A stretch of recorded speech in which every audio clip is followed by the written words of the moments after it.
एक गांव में विमल हलवाई अपने 2 छोटे बच्चों और बीवी के साथ रहता है। विमल की पत्नी ज्योति भूत प्रेत जादू टोने में बहुत माना करती थी। इसका बिल्कुल विपरीत विमल इन चीजों को दकियानुसी माना करता था।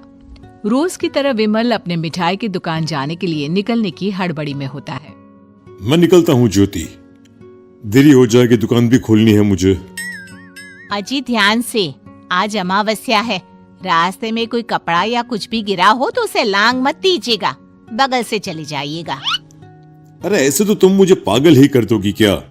हाँ, मैं नीचे देखकर चलूं कि सामने से कोई गाड़ी घोड़ा आकर मेरे ऊपर से चला जाए? दोनों हालत में तो मेरी ही मौत है। अरे क्यों सुबह सुबह इतनी अपसुगनी बातें कह रहे हो जी? मेरे गांव में तो ऐसा आंखों के सामने होता हुआ देखा है मैंने, इसीलिए कहती हूँ, वरना मुझे क्या, पड़ोसी को तो नहीं कहना चाहती मैं। पति हैं आप मेरे, इसलिए बोल रही हूँ। विमल अपनी मिठाई की दुकान चला जाता है। दुकान पर पहले से ही ग्राहकों की लंबी लाइन लगी हुई थी। ये लो, वहाँ ज्योति अमावस्या को लेकर परेशान है और आज तो हमेशा से ज्यादा ही लंबी लाइन लगी पड़ी है। अच्छी खासी बिक्री होगी आज। विमल दुकान खोलता है। एक के बाद एक ग्राहक उसकी दुकान पर मिठाई ले रहे होते हैं। तभी गांव की एक बूढ़ी औरत विमल से कहती है, जिस तेजी से बिक्री हो रही है, कहीं किसी की नजर ना लग जाए, नींबू मिर्ची टांग ले। अरे क्या चाची तुम भी, ये सब नजर बजर कुछ नहीं होता है। कैसे लोग हैं मेरे आसपास। अपनी दुकान से शाम को विमल हंसते कूदते वापस घर आता है। हाँ, आज तो अच्छी खासी बिक्री हुई है। एक महीने में जितनी बिक्री होती है, एक ही दिन में आज उतने पैसे कमा लिए मैंने। ये तो बहुत अच्छा हुआ जी, आज ही घर की नजर उतारी है मैंने। बिक्री तो अच्छी होनी ही थी। अच्छा, तुम खाना लगा दो, सारा माल बिक चुका है। मुझे शहर जाना होगा, कुछ चीजों की जरूरत पड़ेगी। रात भर मिठाई बनाऊंगा, तब जाकर कल सुबह दुकान खोल पाऊंगा। खाना खाकर विमल शहर जाने के लिए निकल पड़ता है।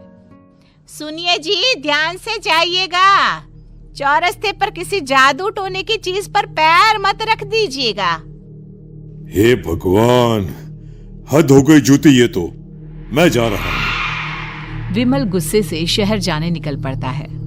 रात का काला घना अंधेरा, चांद की एक भी किरण ना होने के कारण अंधेरे में कुछ भी देख पाना मुश्किल था।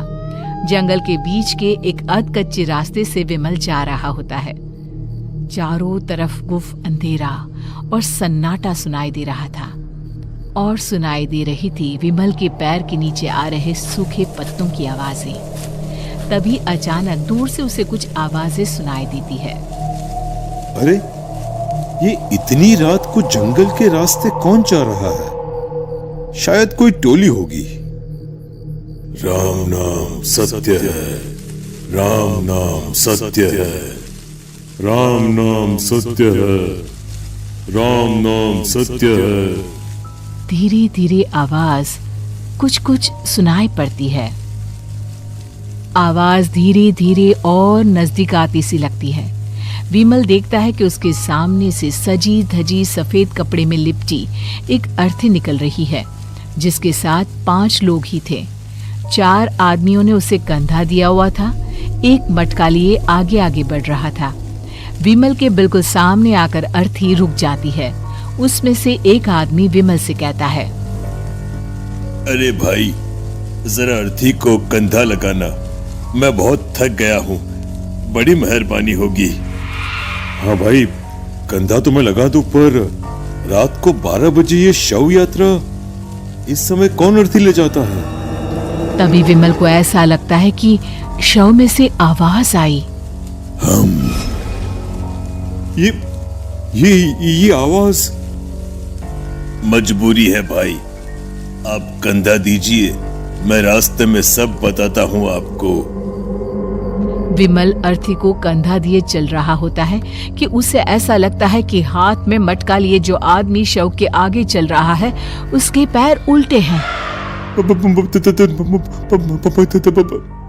क्या हुआ भाई, हकला क्यों रहे हो? आपके साथी के पैर उल्टे। विमल अपनी बात पूरी भी नहीं कर पाता कि वो देखता है कि उस आदमी के पैर तो सीधे ही हैं। अरे नहीं नहीं, कुछ नहीं, मुझे शायद वहम हुआ होगा। धीरे धीरे सब आगे बढ़ रहे होते हैं। तब विमल को अचानक लगता है मटके में से एक हाथ बाहर आ रहा है। विमल घबरा जाता है। इसके पहले वो कुछ बोल पाता, कल्लू कहता है, मेरा नाम कल्लू है। हम 6 दोस्त थे, जिसमें से एक को तो तुम सोया हुआ देख रहे हो। इतनी पक्की दोस्ती थी कि जैसे हम सब सगे भाई हैं। पर किस्मत का कोई क्या कर सकता है। आज से 4 साल पहले एक नदी में हम सब नहाने गए थे, जिसमें डूबकर राजेश की मौत हो गई। किसी मजबूरी के कारण हमें उसकी अर्थी को रात को ही शमशान घाट ले जाना पड़ा। हम 5 उसे ले जा रहे थे। 4 साल पहले आप 5 में मैं कुछ समझा नहीं। मंकू अपनी गर्दन पीछे घुमाकर अपनी आंखें बड़ी बड़ी कर विमल से कहता है, अरे भाई, पूरी कहानी खत्म होने दो, फिर बीच में बोल लेना, ठीक है? तभी रास्ते में एक हादसे में अपने दोस्त के साथ हम सभी मर गए। वो सामने देखो, हमारा दोस्त। विमल सामने देखता है। उसे दिखता है कि एक ऐसा आदमी जिसका शरीर कई जन्मों से पानी के अंदर रहने के कारण सफेद पड़ गया है। उसकी आंखें बाहर की ओर निकली हुई थी। फिर ये अर्थी किसकी है? अर्थी के साथ के लोग अर्थी को नीचे रखते हुए एक साथ विमल की ओर देखते हुए कहते हैं, तुम खुद ही देख लो। विमल शव पर से सफेद कपड़ा हटाता है। शव की जगह खुद को ही देखकर विमल के होश उड़ जाते हैं। वो शव विमल की ही थी। पलक झपकते ही विमल उस अर्थी की जगह पर होता है। 6 के 6 दोस्त उसी तरह अर्थी को उठाकर चलने लग जाते हैं। राम नाम सत्य है। राम नाम सत्य है। राम नाम